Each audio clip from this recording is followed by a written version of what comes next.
Hola, estamos ahora dando comienzo a la última unidad de este módulo temático 1 bajo la pregunta de todo el programa online de diálogos regionales que estamos compartiendo con ustedes bajo la pregunta ¿qué podemos hacer mejor como instituciones, como ciudadanos y personas para superar en menos tiempo el conjunto de las crisis que nos están afectando? Y aquí la pregunta, para hacerlo mejor, que nos hacemos: ¿para qué necesitamos descentralizar Chile? Pregunta central de este módulo temático 1. Y la última unidad que vamos a compartir ahora es que para superar nuestra crisis y nuestros desastres naturales debemos realmente descentralizar Chile y fortalecer las capacidades a nivel de municipios y de gobiernos regionales. Veamos por qué.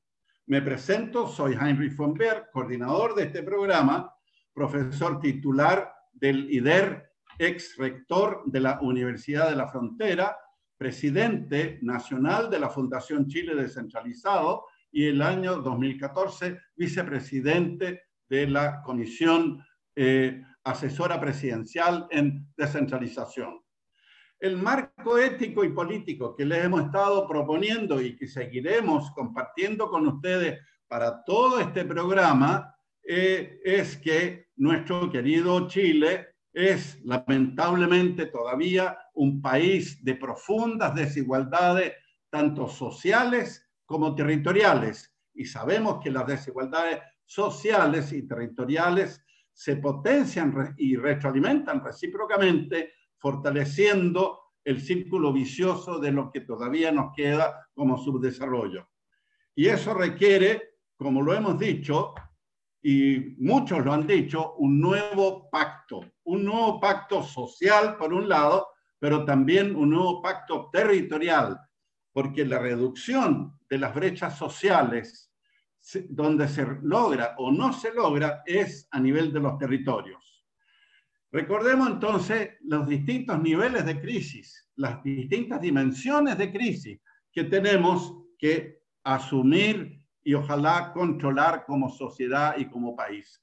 En nuestro análisis, la principal es la crisis estructural, la severa inequidad social y territorial que todavía nos afecta como sociedad, reforzada, lamentablemente, por la crisis del extremo centralismo, que a su vez se acentúa por el cortoplacismo y el electoralismo aún predominante en muchas de las decisiones y recursos que se aplican.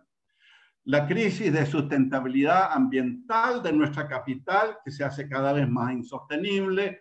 En octubre del año pasado, la crisis desencadenada del estallido social, luego ahora la crisis sanitaria del COVID-19 y sus efectos sociales y sobre la economía, la crisis de confianza y del sistema político, que realmente está afectándonos cada vez más severa en nuestra convivencia social y en nuestra democracia, y que dan cuenta también de que nuestro Estado, el actual modelo de Estado que tenemos en su organización territorial, ya no da el ancho para satisfacer las necesidades de una sociedad mucho más organizada en red, mucho más participativa, propia de las dinámicas del siglo XXI.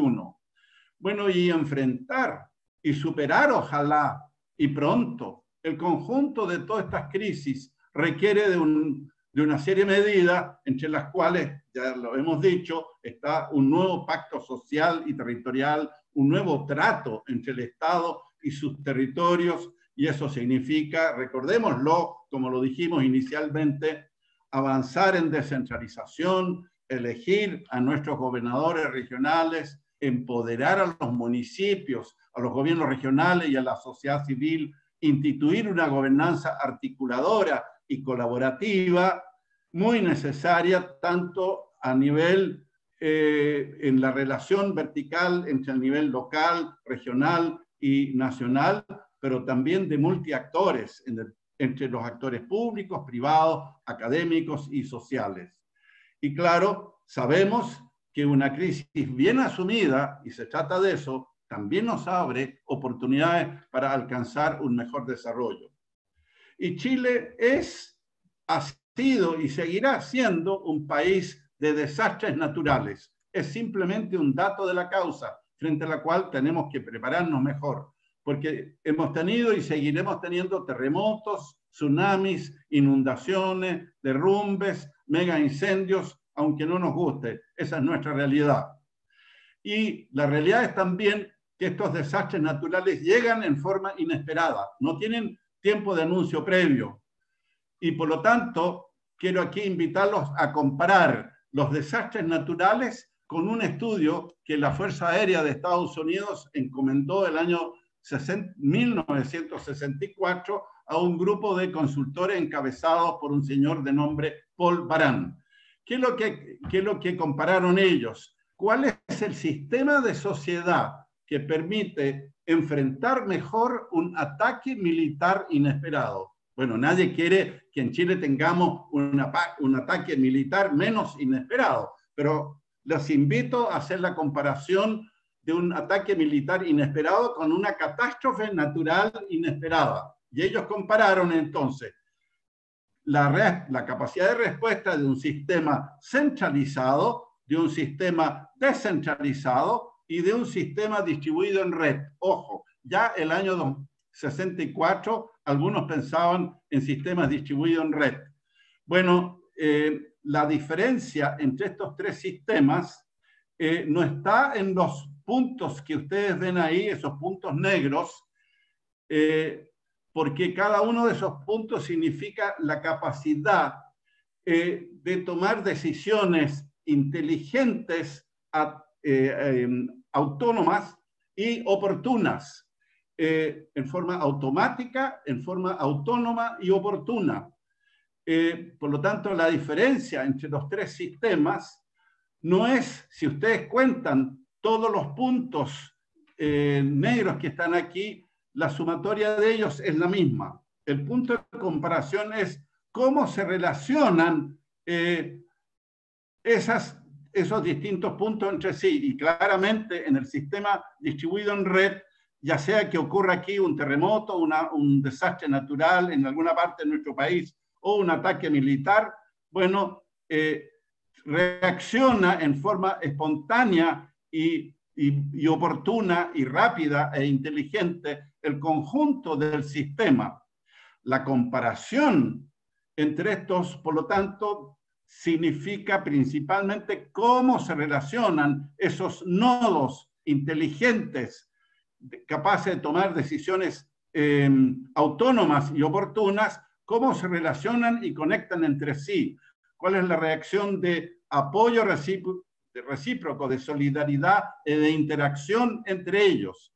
Claramente es muy débil y muy insuficiente en un sistema centralizado en el cual nosotros todavía estamos, digamos, aprisionados y tratando de transitar, ojalá con mayor velocidad, a un sistema descentralizado, y estamos muy, pero muy, muy distantes todavía de un sistema distribuido en red propio de las dinámicas del siglo XXI. Y eso se contrapone con este gráfico que usted nos muestra el modelo de Estado que todavía tenemos vigente en Chile, que lo vimos también en la sesión inaugural, que es muy centralizado, muy vertical, rígido, uniforme, sectorializado y en alto grado burocrático e ineficiente. Cualquier gestión, cualquier trámite que se inicie a nivel de una comunidad local que quisiera tomar sus propias decisiones en el ámbito de sus respectivas realidades y competencias, demora no meses, muchas veces años y muchos años hasta llegar al nivel de decisión y volver, y con eso se gasta, bueno, mucho tiempo, muchos recursos innecesariamente y también muchas esperanzas. Se trata de realmente modernizar y de agilizar todo este sistema que nos tiene tan aprisionados. Y los aprendizajes de la pandemia y de los desastres naturales, ¿qué nos significan? ¿Qué nos demuestran? Suena duro, suena fuerte. Significa que el centralismo mata. ¿Por qué? Porque las decisiones de los gobiernos centrales se equivocan más allá de sus buenas intenciones y muchas veces llegan tarde. Y por esa razón es bueno mirar la historia de Chile, de los grandes terremotos, como lo vemos nosotros en este mapa. Hemos tenido muchos terremotos a lo largo de nuestro país y los vamos a seguir teniendo, pero hasta el momento no hemos aprendido que hasta hoy el sistema centralizado no nos permite un manejo adecuado de este tipo de emergencias y desastres. Lo demostró el terremoto de Valdivia de 1960. Recuerden que fue el terremoto más grande de la historia de la humanidad. Lo demostró la erupción del volcán Hudson en Aysén en agosto de 1991, donde pasaron no días, semanas, sin que el gobierno central reaccionara con medidas de emergencia, hasta reaccionar porque empezaron a llegar medidas de apoyo solidaria desde el lado argentino.